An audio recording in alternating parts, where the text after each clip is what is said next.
All right, how's it going, everybody? My name is James Pack.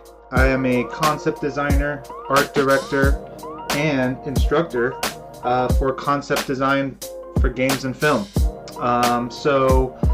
Let's get into this. I just wanted to share a bit of a step-by-step process on how this image was made. So let's get into it.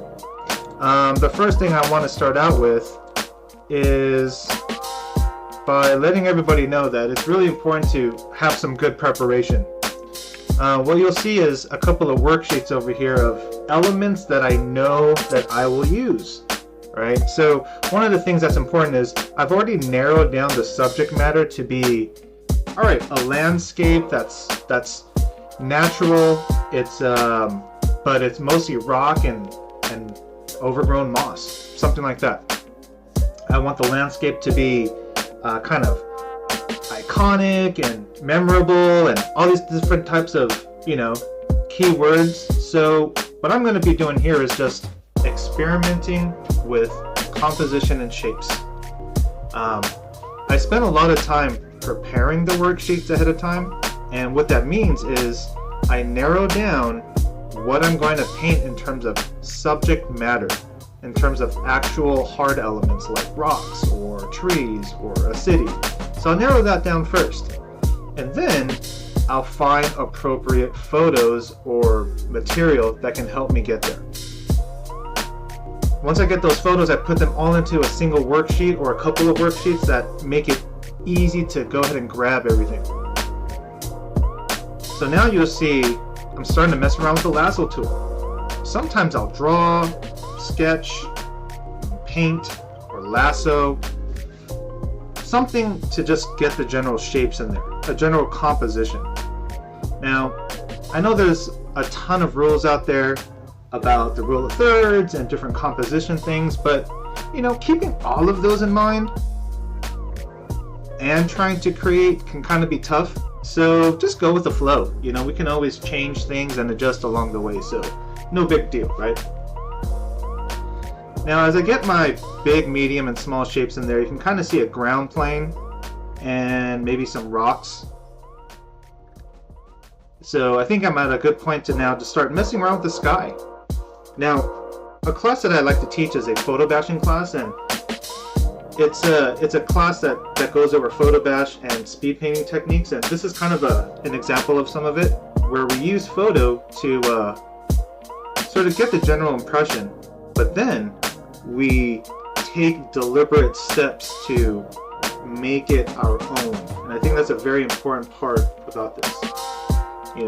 Designing on top of what is already a reference point. So something that I also like to do, it's very repetitive, you'll see it in the process, is I like to use a lot of silhouettes. And that's sort of what these other worksheets are over here. You'll see two kind of worksheets over to the left. You'll see a worksheet that contains photos, and you'll see a worksheet that contains silhouettes, shapes.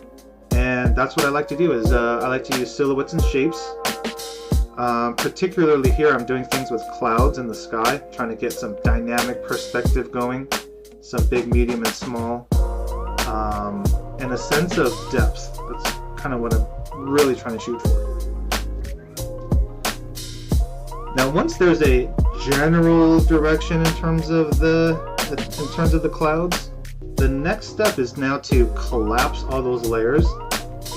Just commit to it, no big deal, and start to paint in now the appropriate value structure and atmosphere and colors.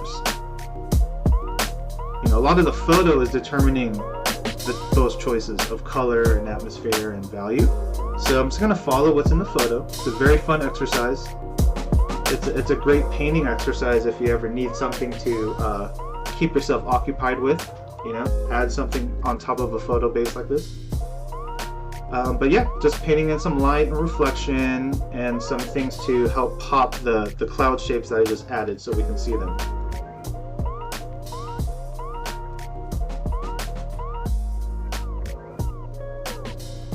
Little details, right? And knowing that compositionally, that big edge of the rock That's kind of right in the middle of the composition. I know that that edge is going to be heavy on contrast. So what does that mean? It means the eye is going to probably go there quite a bit.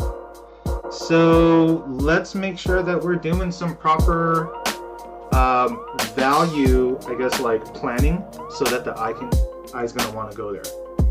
So as part of that planning, I'm also darkening this section on the right, so that there's a bit less contrast. That's basically the mindset is, well, how can I get the sky to look good?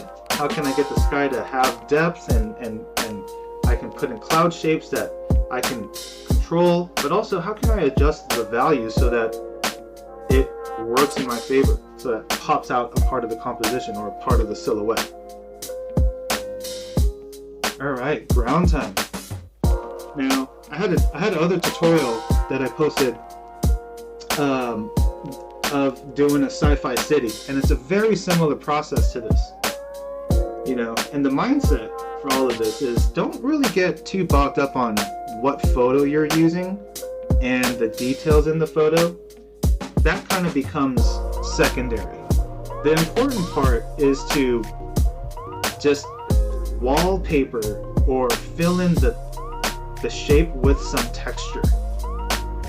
Just some immediate filler, so then we can design on top of that. Initially, when I did a lot of this photo bashing and stuff, it was kind of crazy because I would try to tile things together, and that wasn't the way to do it. So this exercise and these techniques really help us to keep loose and use photo in our advantage, not to slow us down.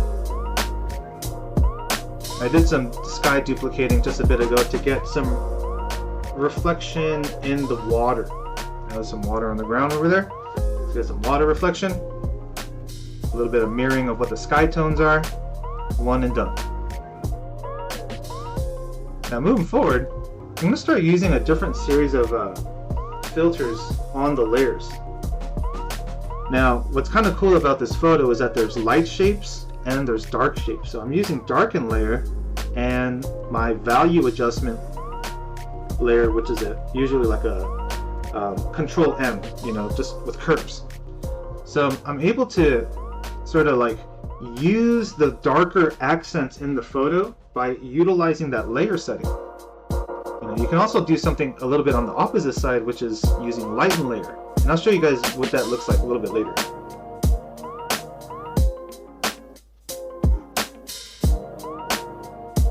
So as this is progressing, you'll see just a little bit more grit and a little bit more information filling in the ground plane. Now, I kind of know what I want to do for the ground plane. I know that it's mossy and rocky, but I still have yet to discover something in the painting process that says, ooh, yes, this looks like what I want.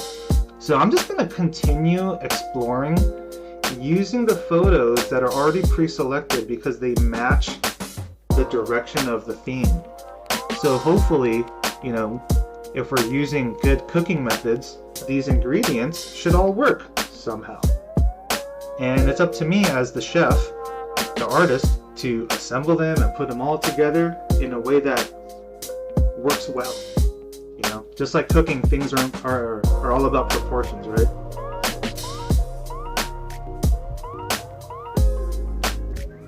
So let's keep this going.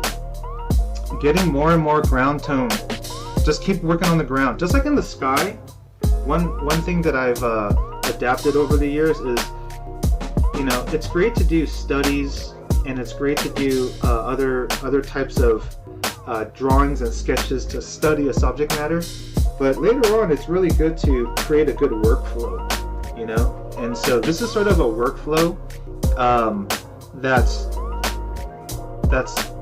sort of quick for me, but it took a lot of practice, and one of the things that helped was focusing at one element at a time.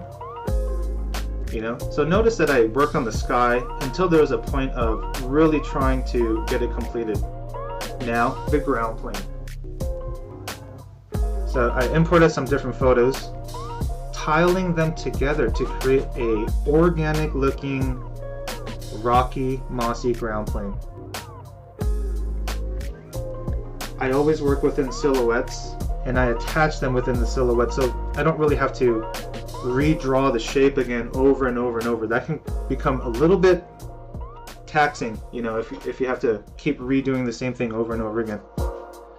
So here we go. Some more darken layer. The darken layer now created these accents. Now I start to actually like this part of it. I'm looking at those darker accents right smack in the middle of the ground, and I'm starting to think about how can I create a visual journey in here, sort of like an S-curve on the ground to lead your eye in. But I'm gonna now utilize some of those darker accents to do that.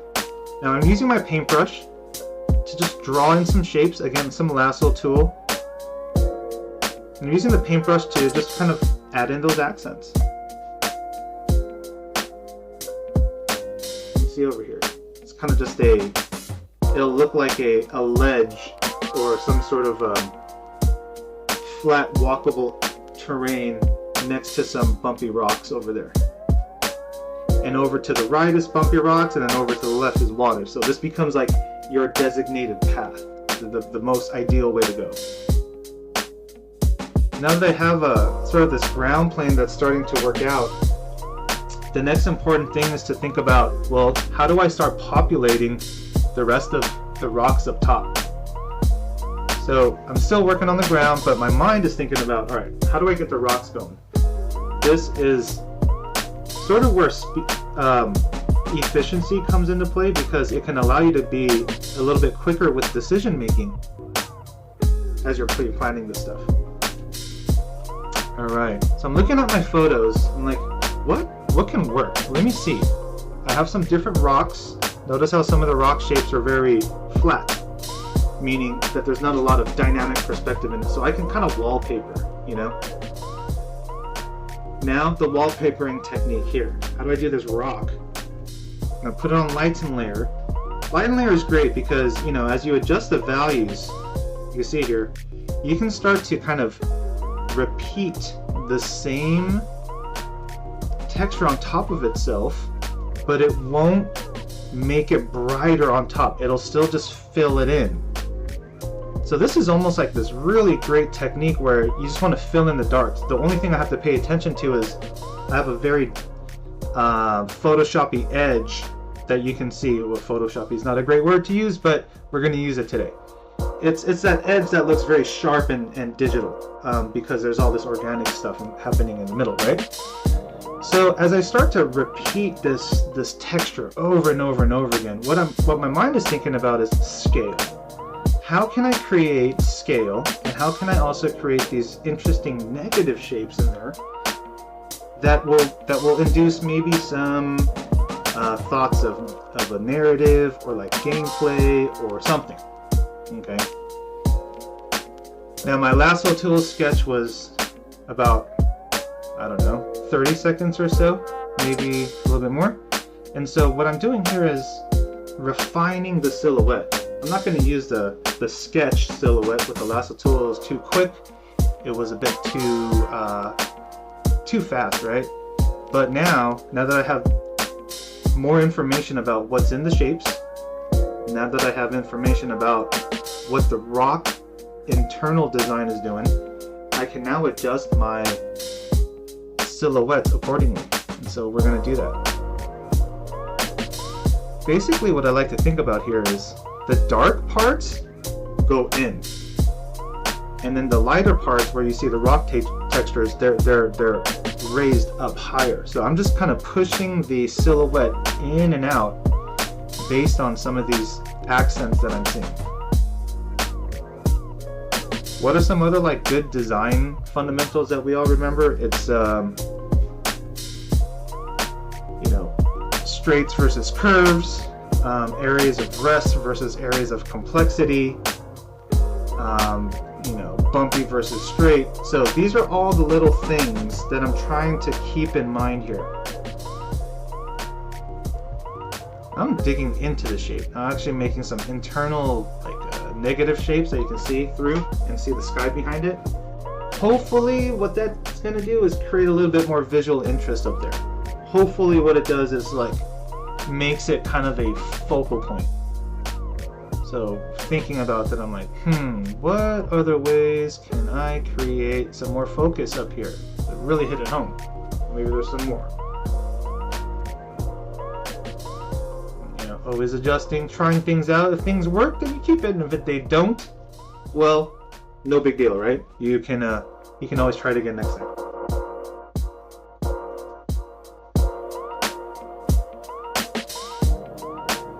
So you can see over here, you know, I work on the sky, kind of try to do that.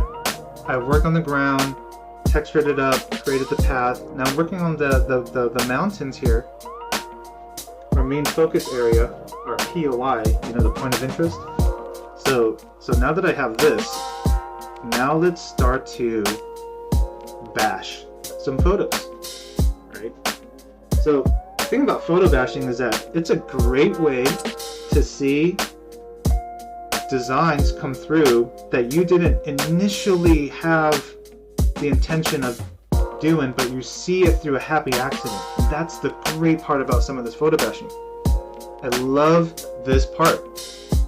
So what I'm doing here is I'm taking the mossy photo texture from this photo. I'm going to apply it onto the background mountain. Now the whole part of this is to try to see the interaction. Once I can see a part that really starts to work, my whole focus is to use my Photoshop skills and painting skills to make that more of a reality. So over here I start to see that silhouette edge as sort of a mound, a hill. So I'm thinking, what are the ways that I can work on this area here to make that more apparent? One important part about working with photos on this, which is I'm using light and layer. Using light and layer to fill this in. When I use light and layer and I adjust the values, notice that the amount of detail becomes controllable. So if the light areas are being used in the photo, then guess what? I've got to use my paintbrush to control the darks. So some of the shadow accents. Okay? Well, that's at least what I like to do. So that's what I'm going to be doing on here. This whole background mountain is going to go through a treatment of repeating this interesting, organic, mossy texture, and I can scale it up and down just like I'm doing it here, and I can control the scale. Right? I can make it look far away. I can make it look like it's, you know, visibly like a mile in the distance versus really close up where you'll see more information. So what's kind of cool is this one photo is very versatile. And that's the thing about information. You guys ever go nature hiking and stuff? You know, the same rock that you're walking by, like right in front of you, is the same rock that's, ideally, it's the same rock that's kind of like a mile away. You know, the same tree that you walk by, you can probably see the same tree a mile away. So the thing is about really controlling scale. So let's take a zoom in. Let's look at this. All right. So we are going to create this landscape, and let's start getting this mountain shape. Let's get more texture on it. So we're going to go through this whole exercise of, again now, experimenting with the mossy photos, the mossy texture on top of this rock. Right? So remember, early in the beginning of the tutorial, we already knew ahead of time what we're going to be doing, right? It's just rocky, mossy landscape. Right? Let's do a little bit of atmosphere pushback. To sample a little sky tone, new layer, lighten, push it back. This is where this one silhouette mountain shape can now become almost like you can cut it apart into multiple different sections and push the level of depth. Ooh, look at that.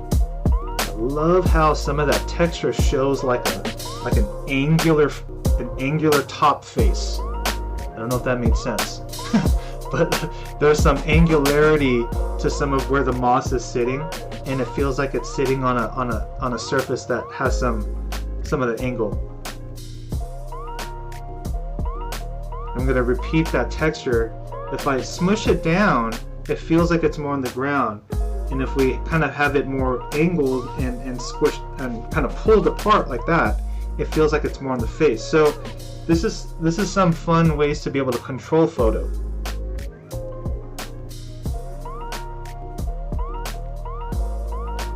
Photos were always so kind of scary for me because they held so much information.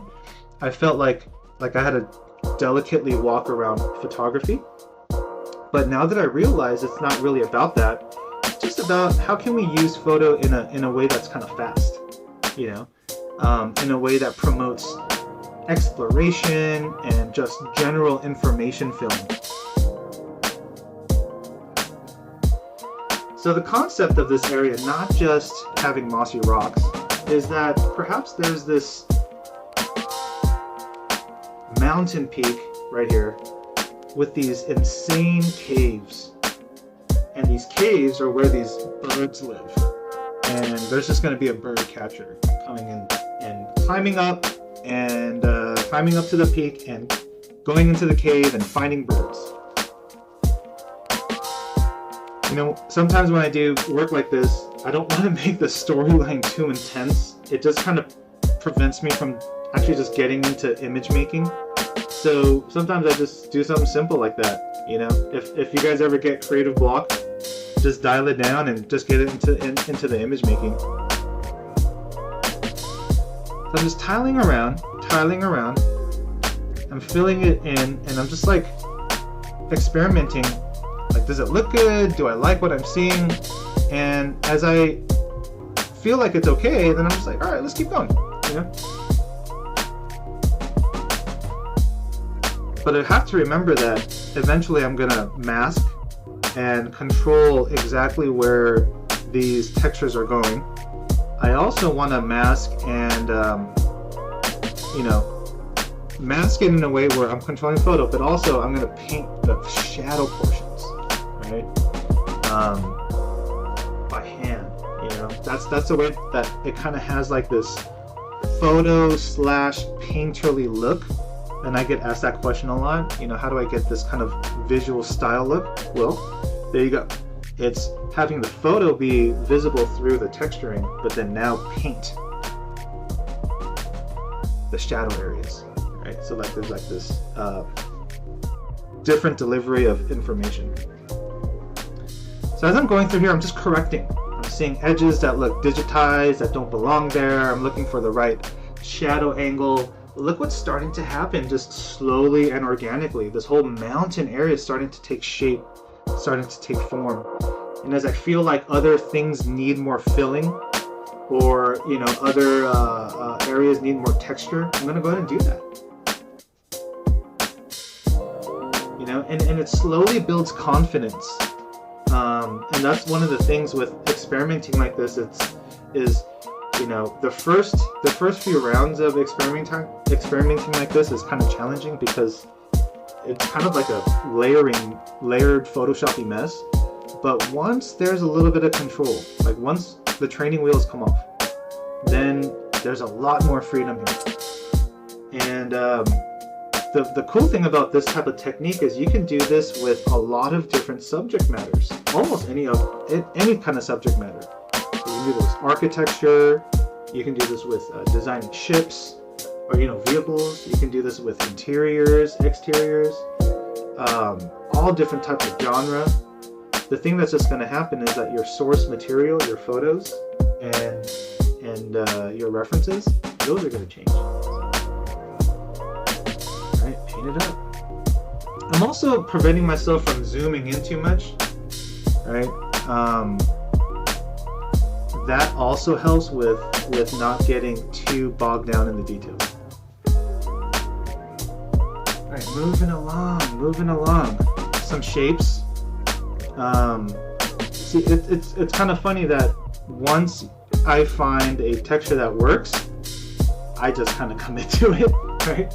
You can see that, and the creative ways of combining this and rotating the photo and kind of tiling it together, that becomes how you can use this photo over and over again without making it too obvious. Obviously you have the paintbrush at the end to really, you know, make sure it doesn't do that. And that's the thing. I like to call the paintbrush the magic wand in this type of process, because it's what helps control everything at the end. You know, it can bring everything together. All right. So that was a quick process. Now all of this video is real time. You know, there was a lot of pre-planning before we started. Again, I was thinking about the material, the composition, the sort of design that I wanted, and this is just a process that's pretty quick. It allows for efficiency.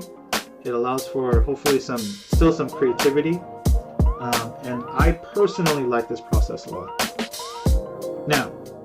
Now that I have a general starting point here, right? Everything's sort of filled in. Now I'm gonna get into some more personal touches. This is where I like to add in some more finer details in the focal point.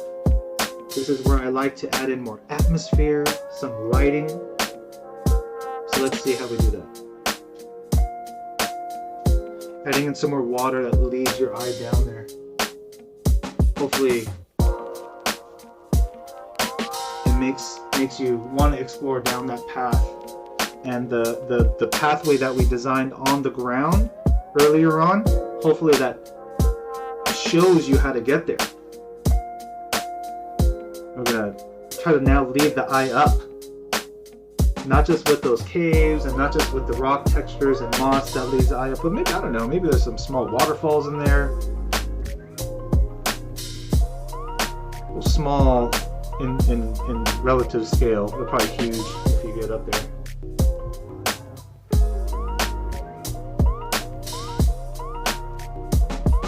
Yep, just adding in some more details. Now in this process, I kind of like to call this like on a birthday cake when you're writing somebody's name on the cake. It's the final touches. Most of the cake is built. Now as I'm looking at this, it's how do we create more separation? So let's use some good old atmosphere. Just separate planes, separate a little bit foreground to midground to background.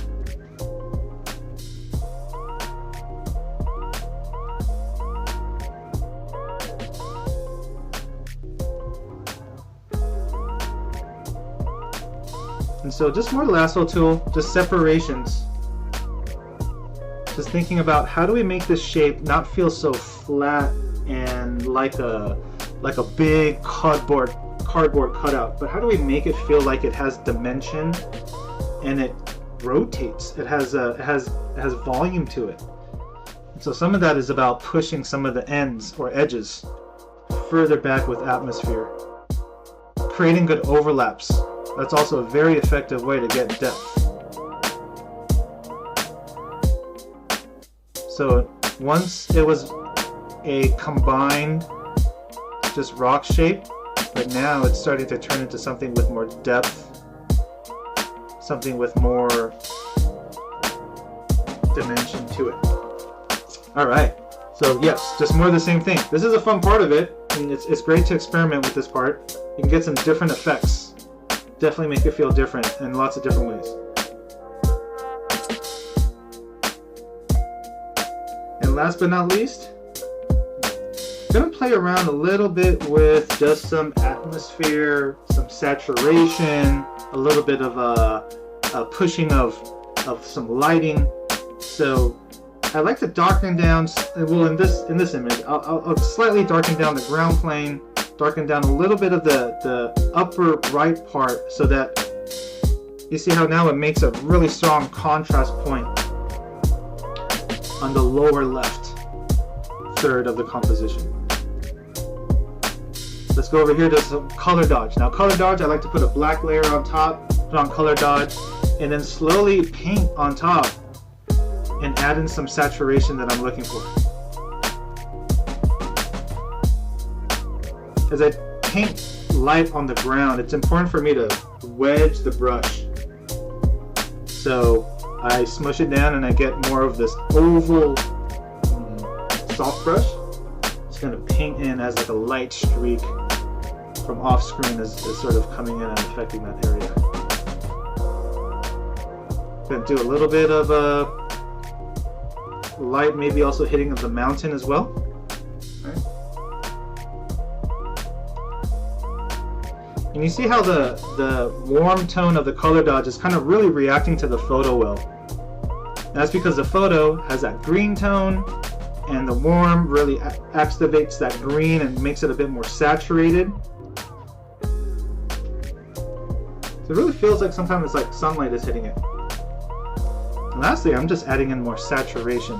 I have a tendency to paint very desaturated. It's like a fear of mine to just paint very saturated from the beginning. So I sort of do this at the very end.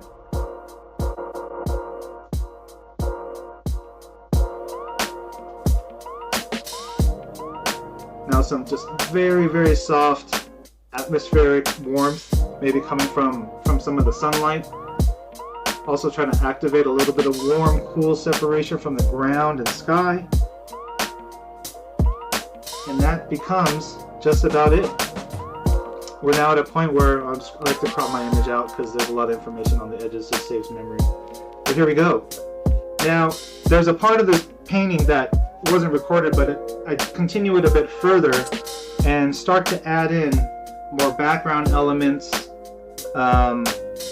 I like to add in a bit more scale so it doesn't feel so empty. And I also added in a character, and this character is now the bird catcher that we're going to be following his adventure on a few more concept pieces where we're going up the mountain and exploring basically to the face of the cave. So I'll be doing some more images of that. Hopefully you guys can look forward to more, and I'll talk to you guys then. Thanks, and hopefully you guys just, I don't know, give me some feedback, leave a message, a comment, let me know how I'm doing, what you guys want to see, and talk to you guys then. Thanks for joining. Bye.